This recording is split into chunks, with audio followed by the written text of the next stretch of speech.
Assalamualaikum warahmatullahi wabarakatuh.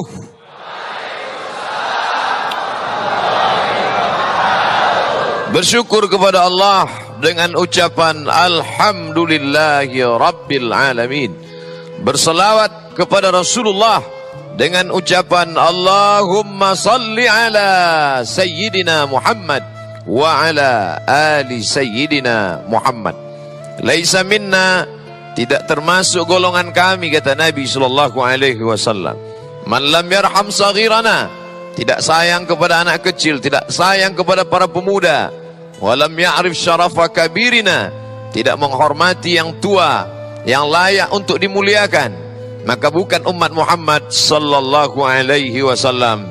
Anak-anakku, para pemuda, harapan umat dan bangsa, kita sayangi semua. Yang tua, pemimpin, alim ulama, tokoh masyarakat, semuanya kita muliakan. Insya Allah kita semua dimuliakan Allah subhanahu wa ta'ala dengan iman dan Islam. Amin ya Rabbal Alamin. Ayat yang dibaca, surah yang agung dan mulia, surat Al-Qadar. A'udzubillahi minasyaitonirrajim. Bismillahirrahmanirrahim. Inna anzalnahu fi lailatul qadar. Ada dua kata, lailatu malam, qadar malam, qadar. Ada tiga makna qadar. Yang pertama, hadza rajulun lahu qadar, ini orang punya kemuliaan. Qadar artinya mulia, disebut dia dengan lailatul qadar karena malam itu malam yang mulia. Makna yang kedua, qadar diartikan dengan makna sempit. Mengapa disebut dengan malam yang sempit? Qadara alaihi rizqahu, disempitkan rezekinya. Andailah malaikat itu dalam bentuk benda padat, batu kerikil, dalam bentuk semen, dalam bentuk atap, dalam bentuk bangunan, dalam bentuk fisik tubuh, pastilah malam itu sempit karena turunnya seluruh malaikat. Yang disebut Allah tanazzalul malaikatu warruh, turun para malaikat, ruh, induk daripada malaikat yaitu Jibril alaihi salam. Tapi karena malaikat itu bukan dalam bentuk benda fisik padat, nur, cahaya. Cahaya sebanyak apapun kita kumpulkan di ruangan ini, baik yang 100 watt, 1000 watt, tidak membuat tempat itu menjadi sempit. Akan tetapi pada waktu pagi, ciri malam Lailatul Qadar, yaitu matahari ka'annaha la syu'a'a laha, seakan-akan tak bercahaya. Mengapa matahari seperti tidak bercahaya? Karena ribuan, ratusan, miliaran malaikat dalam bentuk cahaya naik ke langit. Pada saat itu terkalahkan cahaya matahari. Cahaya matahari redup karena cahaya malaikat yang mengalahkan mereka. Kecepatan cahaya 300.000 km per detik. Begitulah perjalanan Isra dan Mi'raj Nabi Muhammad SAW bersama Burak. Burak juga cahaya. Yakadul barqu yaqtafu absarahum, hampir saja cahaya itu menyambar mata mereka.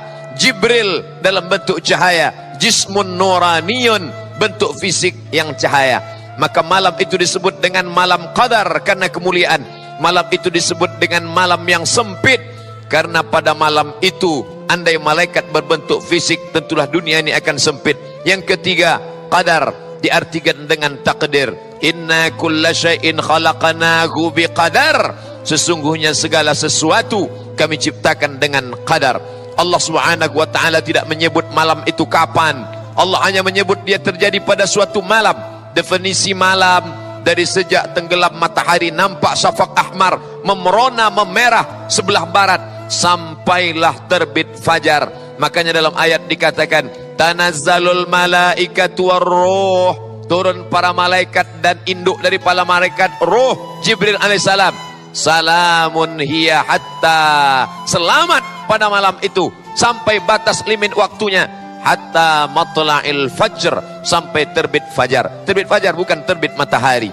Ada yang namanya terbit fajar, dan fajar ada dua, fajar sadik, fajar kadhib. Fajar sadik yaitu azan subuh berkumandang, lalu setelah itu barulah terbit matahari.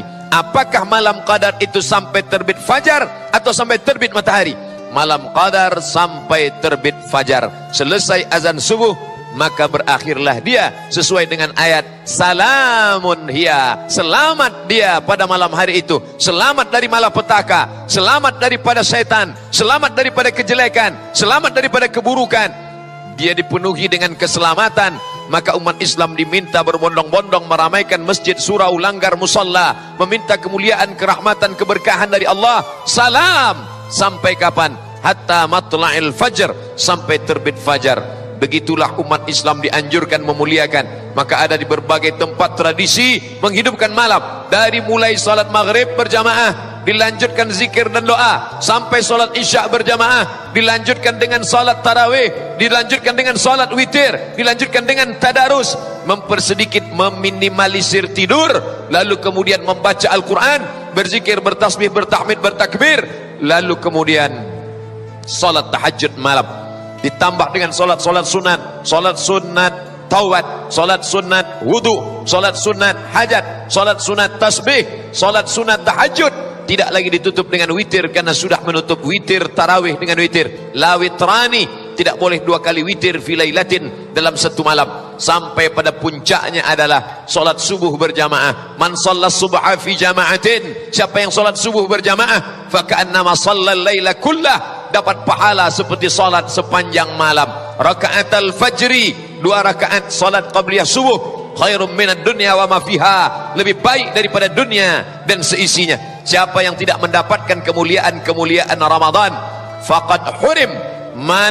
Siapa yang tidak mendapatkan kemuliaan Ramadan, faqad hurim, maka tidak mungkin mendapatkan kemuliaan di luar Ramadan. Sedangkan di dalam Ramadan saja dia tidak meramaikan masjid, apalagi di luar Ramadan. Sedangkan di dalam Ramadan saja dia tidak berinfak, berwakaf, bersedekah, apalagi di luar Ramadan. Maka menghidupkan malam Lailatul Qadar bukan hanya sekedar dengan ibadah-ibadah, tapi juga infak, zakat, wakaf, sedekah.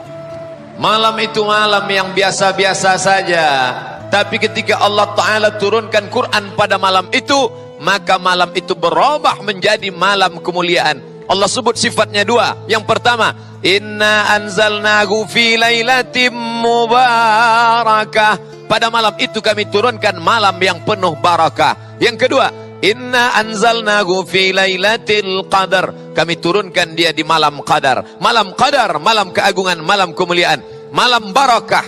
Orang Arab kalau ada onta turun ke suatu tanah, maka dia katakan barakah. Barakah, onta yang turun ke tempat tanah. Maka turunnya onta, kulitnya bisa dijadikan sebagai alas tempat duduk, bulunya bisa dijadikan sebagai mantel jaket, susunya bisa dijadikan obat, bahkan kencingnya sekalipun diteteskan bisa menjadi obat. Lalu kemudian dagingnya sebagai makanan, dan onta sebagai kendaraan di tempat 8 hari 8 malam Nabi Muhammad SAW dari Makkah menuju kota Al-Madinah Al-Munawwarah. Maka onta yang turun di suatu tanah, orang Arab menyebut barakah. Maka kita selalu menyebut semoga berkah ya.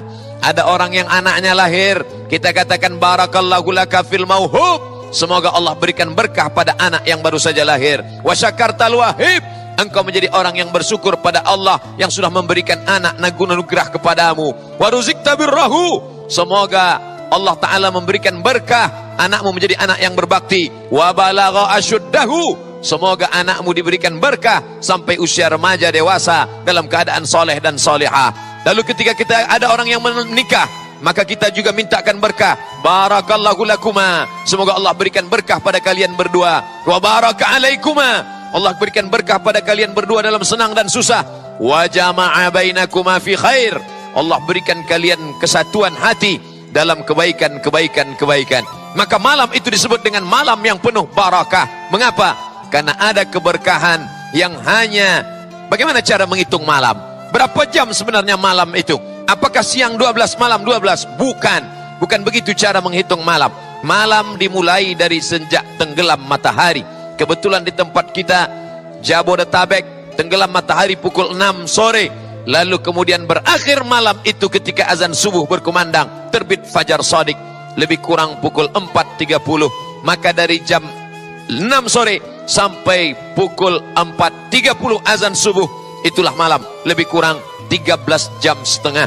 Jadi kalau ingin membagi sepertiga malam, Kapan sepertiga malam yang terakhir? Waktu yang paling bagus munajat berdoa. Waktunya sholat tahajud Nabi Muhammad SAW. Mudah saja, 13 jam setengah dibagi 3. Sepertiga yang terakhir, itulah waktu yang paling utama, waktu afdal. Cara membagi malam sesuai dengan daerah kita masing-masing. Maka pada malam itu malam yang penuh barakah. Nabi menceritakan ada 4 orang dari kalangan Bani Israel, umur mereka 80 tahun. Pada waktu siangnya mereka berjihad fisabilillah, pada waktu malamnya mereka qiyamul lail, tegak munajat kepada Allah.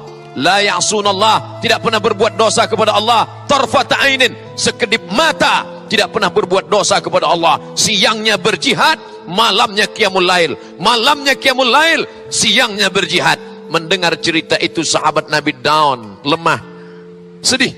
Mana mungkin kami bisa beribadah seperti itu ya Rasulullah? Kami mencari makan, mencari nafkah, menikah, membesarkan anak, mengurus keluarga, menanam korma, berdagang, berniaga. Lalu kemudian kami juga malam perlu tidur. Bagaimana mungkin kami bisa beribadah 80 malam? Mendengar itu Nabi terdiam. Allah Ta'ala muliakan umat ini, dimuliakan dengan turunnya surat Al-Qadar. Hai sahabat Nabi, hai orang beriman yang sedih mendengar cerita Bani Israel 80 tahun lamanya berjihad siang, qiyamul lail malam, tak pernah berbuat dosa. Allah turunkan yang lebih hebat daripada itu. Apa dia? Lailatul Qadri khairum min alfi syahri. Lailatul Qadar, malam Qadar, khairun, lebih baik, min alfi syahrin, daripada 1000 bulan. Ada orang mengkalikan, menghitung-hitung 1000 bulan sama dengan 80 sekian tahun. Tapi sebenarnya makna 1000 bulan adalah angka tertinggi dalam hitungan Arab adalah 1000. Makanya orang Arab menyebut sejuta alfu alfi.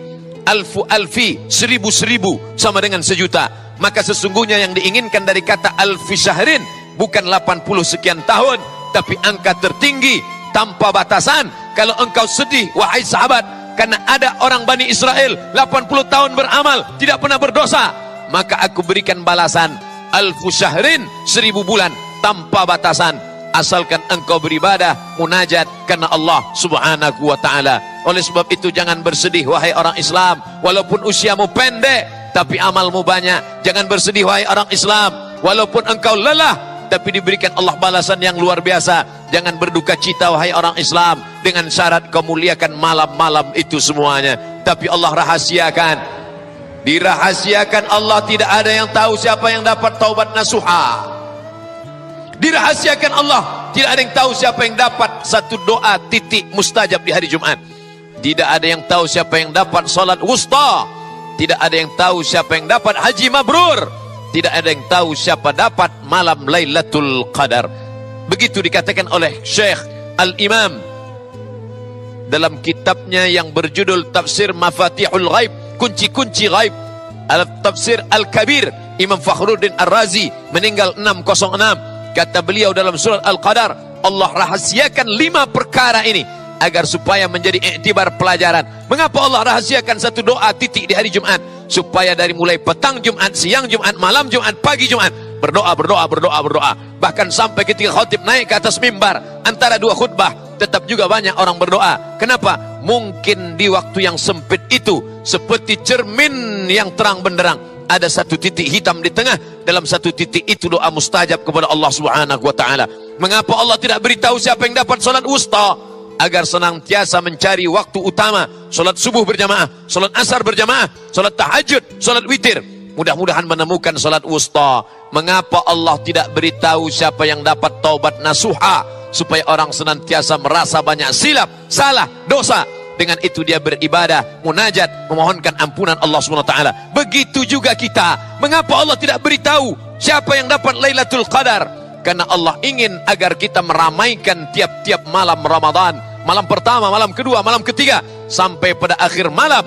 Tidak pernah sepi sunyi.